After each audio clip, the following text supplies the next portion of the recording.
we kind of put our trust in and turn to represent us as the players. And, I have open dialect with them. I can't say I've been on every single CBA call that's been open to the players. It just conflicts with everybody's schedule. That's impossible when there's 144 players. You can't line up a call that is going to work for every single person. So you have to be very intentional. And if you have questions, you can reach out to those people. And there's certainly been people that I've reached out to and had the communication with. So I think you just rely on that and rely on the people that are in those positions that you trust them, and they're going to do the best representing the entire group.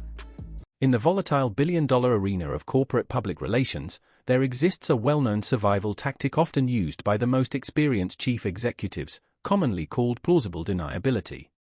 When a massive corporation appears to be collapsing, when leadership conflicts erupt and a public relations disaster becomes unavoidable, the most strategic person in the room does not always try to extinguish the flames directly. Instead, they quietly distance themselves from the chaos, step outside the crisis, and later explain to the media that they were never part of the problem. Over the past 17 months, critics argue that the Women's National Basketball Players Association has been navigating increasingly turbulent territory during collective bargaining discussions with the WNBA, with reports of internal tension, public disagreements, and growing anxiety about the possibility of a lockout around March 10. Amid this escalating atmosphere, the most valuable rising star in the sport, Caitlin Clark, recently stepped in front of microphones in Miami and delivered a media appearance that many analysts viewed as a masterclass in strategic neutrality. Rather than defending union leadership or attacking league ownership, she carefully avoided choosing sides, responding with measured language that separated her personal brand from the broader labor conflict unfolding around the league. Observers noted how precisely her phrasing created a protective boundary between her rapidly growing commercial profile and the uncertainty surrounding the negotiations. The media had hoped she might offer a headline-grabbing endorsement of the strike or a powerful statement supporting one side, but Clark declined to become the centerpiece of the dispute. Instead, she maintained a calm tone, offered respectful but non-committal answers, and effectively insulated her reputation from the escalating tension surrounding the league's future.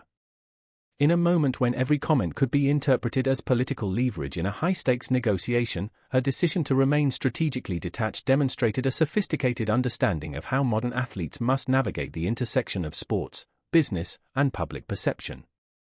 Open dialect with them. I can't say I've been on every single CBA call that's been open to the players. It just conflicts with everybody's schedule. That's impossible when there's 144 players.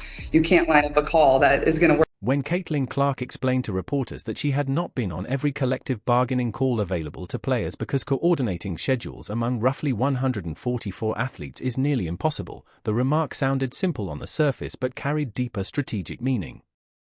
By framing her absence as a practical scheduling issue, she subtly communicated that she is not deeply involved in the daily internal debates surrounding the negotiations between the Women's National Basketball Players Association and the WNBA. In public relations terms, that kind of statement creates distance, separating her personal brand from the escalating labor conflict. If tensions were to escalate toward a strike or lockout, the comment establishes that she was not directly participating in the internal strategy discussions.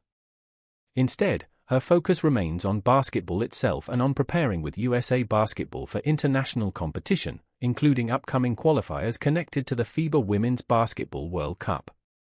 While the league grapples with negotiations, deadlines, and internal disagreements, Clark's messaging emphasizes training, competition, and global opportunities, positioning her as an athlete concentrating on performance rather than the politics surrounding the league.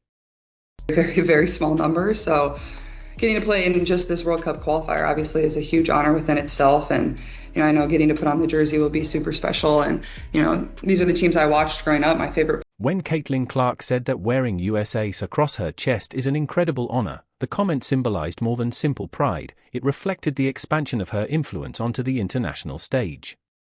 While many veteran players in the WNBA worry about the consequences of a potential lockout because their careers and visibility are closely tied to the league's platform, Clark's reach now extends far beyond a single competition.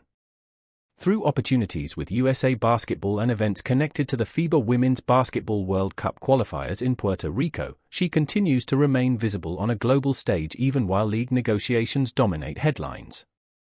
Media companies have recognized the growing international attention around her performances, and networks such as TNT Sports have invested in broadcasting rights connected to international competition where star players like Clark are expected to appear. At the same time, Clark has used the off-season to focus on development after an intense rookie year filled with physical challenges and non-stop competition.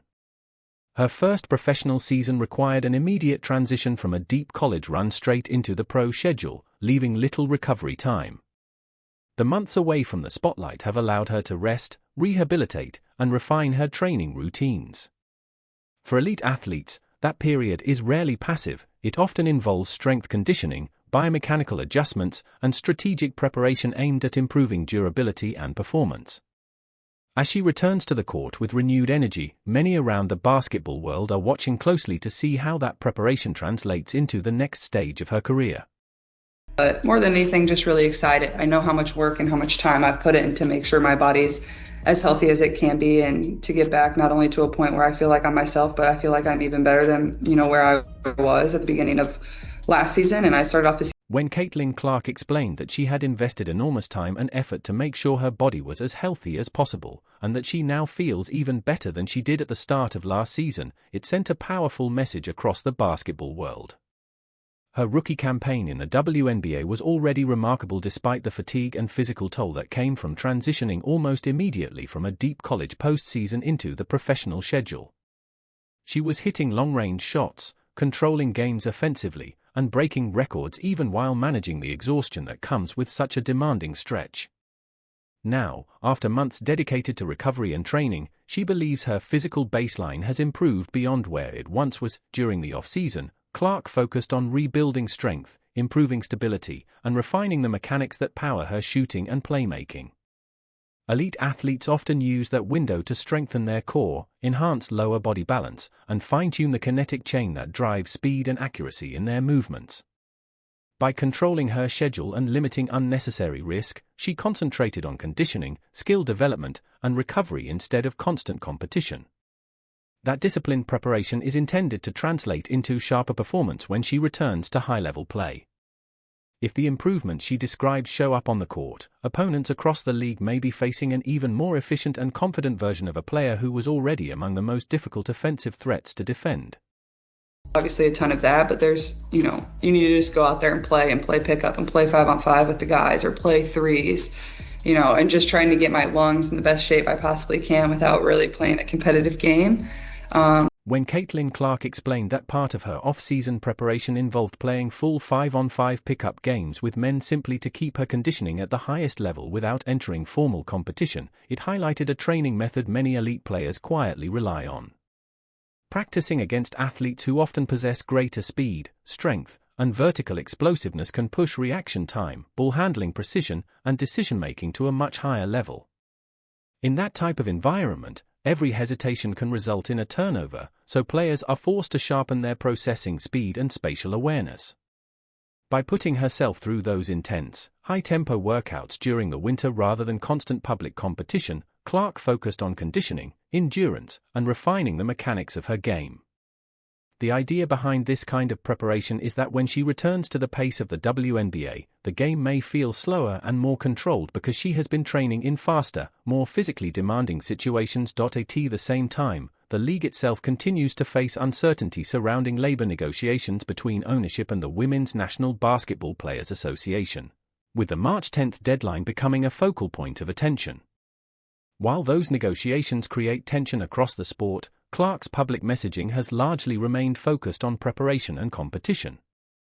Through opportunities with USA Basketball and upcoming international play tied to the FIBA Women's Basketball World Cup qualifiers, she continues to build a global profile while keeping her attention on performance rather than the politics surrounding the league.